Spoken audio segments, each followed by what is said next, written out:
我錯啦，我錯得好離譜，好交關。前一排我咪出咗個影片話，而家呢個年代女仔揾錢係多過男仔嘅，其實真係唔止多過男仔嘅，仲快過男仔添。就正話啫嘛，我就發咗一個信息去一個群組，個群組係有500-600人嘅，個信息就咁話，我需要10位散工，需要喺咩地點、咩日子，要俾你哋幾多錢咁樣嘅嘢。唔到5分鐘，我就收到20封信息嘅回覆啦。而呢20封信息咧，我一個一個去睇咗之後咧，嚇咗自己一跳，全部都係女嚟嘅，一個仔都冇啊！到隔咗成個鐘啊，我要錄呢個視頻嘅時候啊，都冇一條仔信息我話要做呢份散工。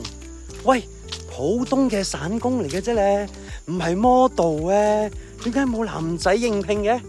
哇！呢樣嘢真係大開我眼界，我錯啦！原來而家啲男仔全部唔使搵食噶。其實有咁嘅情況咧，我真係覺得算咗，唔需要去在乎嘅。但係最搞笑嘅嘢就係，我將呢一份散工介紹俾一個之前合作過嘅男仔，我覺得佢 OK 啊，我梗係揾佢翻嚟一齊做噶啦，啱唔啱？你知唔知佢回我咩嘢啊？我要問咗我女朋友先，我唔知佢得唔得。如果佢唔得嘅話，我應該都唔得噶。喂，做工啫咧，唔係叫你做愛啊！究竟係發生咩事咧？導致個陰陽好似調轉咗係嘛？